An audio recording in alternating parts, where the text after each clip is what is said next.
everybody, my name is Ilse and this is hobbykr, the channel where I make videos about anime, events and culture, mostly in South Korea. Today is week 6 of my weekly anime review.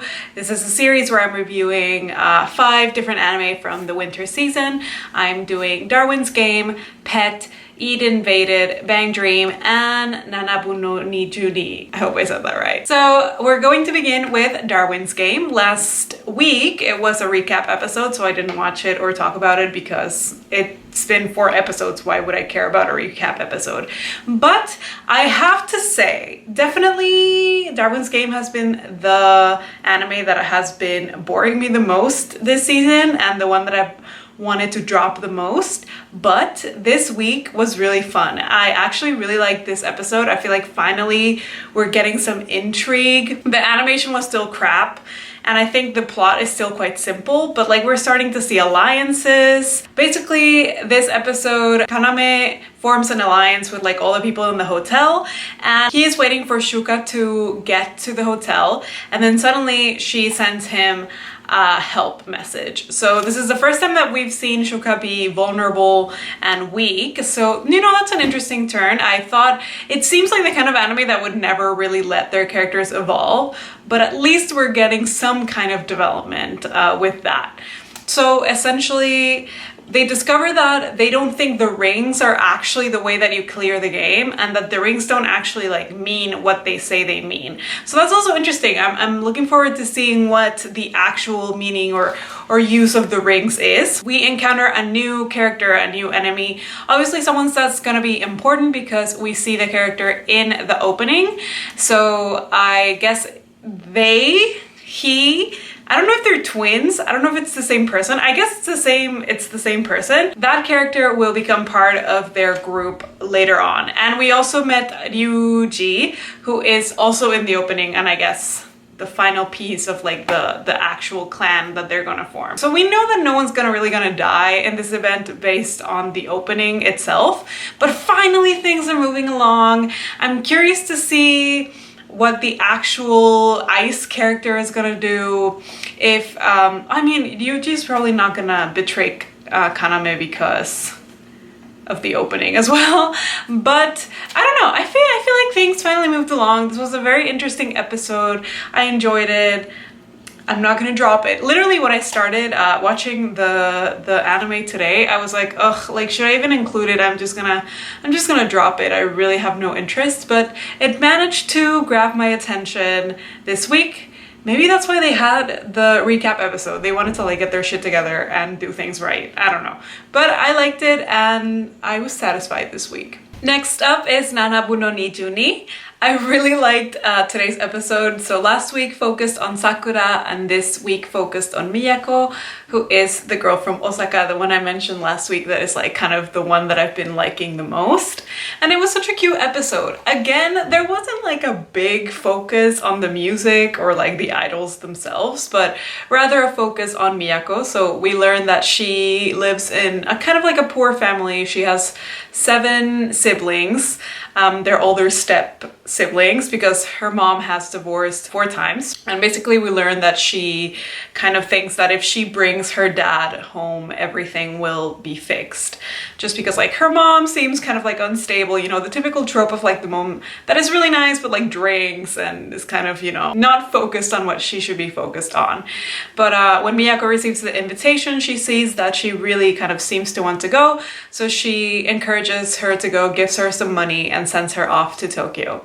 The episode was very simple. The animation was so bad, like, oh, strikingly. During the scenes of Miyako with her family, it was fine, but pretty much every scene with the group, especially at the beginning, was so bad. Oh, like dramatical murder levels of bad. I mean, the scenes with the family were fine and like the close-ups were okay, but damn, the animation has been not great. Again, I wish there was more focus on the group itself and like a specific story, because I'm not seeing a story right now. It's just a collection of anecdotes at this point. But it seems like next week is gonna get interesting. The wall is gonna be giving out multiple orders, so let's see what we have in store for next week.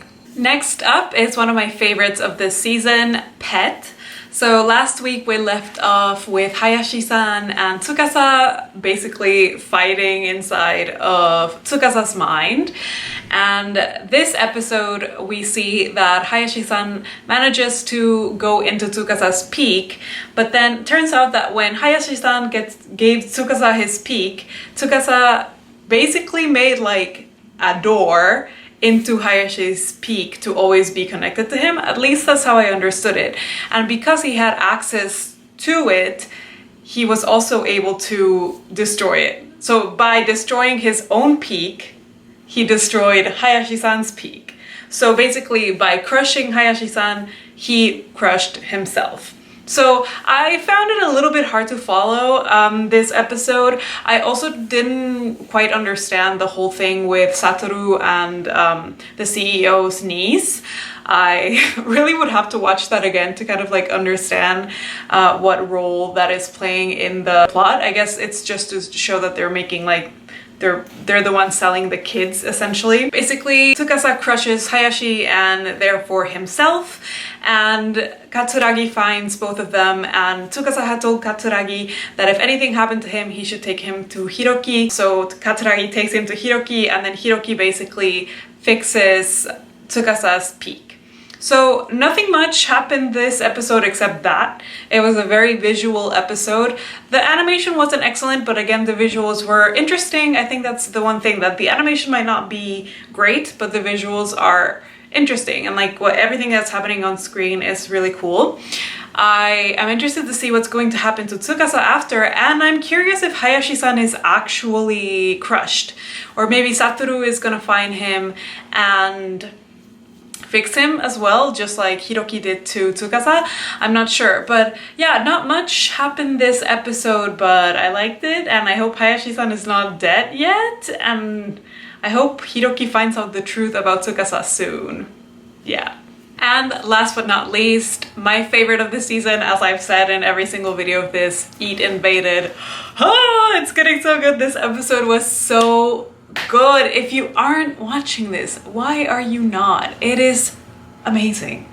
So basically in this episode we explored Nirihisago's well. So Hondomachi was given the task to explore Nirihisago's well, where we were able to see his wife and daughter. Basically we see her dive in the well and see them, and Nirihisago is kind of, he comes into the realization that they're diving into his well, and he is pretty much not okay with that. The most important thing here is that we finally seem to have found John Walker. So, plot twist! I mean, last episode we had already been alluded to the fact that someone inside the team might be John Walker, and apparently, I'm not buying it, apparently Momoki, who is the director of the whole team, is John Walker, and allegedly they found evidence that it was him, but I don't believe it. I think the old dude, like the CEO, whoever he is, I think he's evil for real, and I don't think Momoki is John Walker, actually. Maybe the old man is John Walker. So apparently John Walker might have infiltrated. I mean, it would make sense if it is Momoki, because he would have met Nirihisago and then turned him into a serial killer. But I just feel like it wouldn't be him. I mean, it doesn't feel right, and it does seem like a setup. But basically that's what happened this episode. I mean, I think it was mostly like exposition to reveal the plot twist that Momoki is in fact John Walker, but I don't buy it. So if you are watching Eat Invaded, let me know. Do you think Momoki is actually John Walker? I do not. But maybe he is. I don't know. That would be an interesting plot twist. Also, another thing that's very interesting is that Hondomachi found, what do they call it? A cockpit. So like basically the place where you like enter the well. She found a cockpit inside of Nirihisago's well. So basically she has entered a well inside of a well. So I guess she's like entering the consciousness of consciousness? It's going to be interesting how they're going to manage that next episode, but I'm not entirely sure how that juxtaposition is going to work. So Super excited for next episode. Also, one thing that I discovered this week, I mean, I always thought it was good, but I've been listening to the opening like fully. They have it on Spotify. It's so good. That piano is so good. I really recommend you get it on Spotify, or I don't know if it's on Apple Music or whatever else people use these days, but yeah, it's on Spotify and I've been listening to it all week. Love it. Thank you so much for watching this week's weekly anime review. I will be back on Sunday with an anime related video. I'm unboxing the Rider Sega figure that I think came out fairly recently. And until then, goodbye.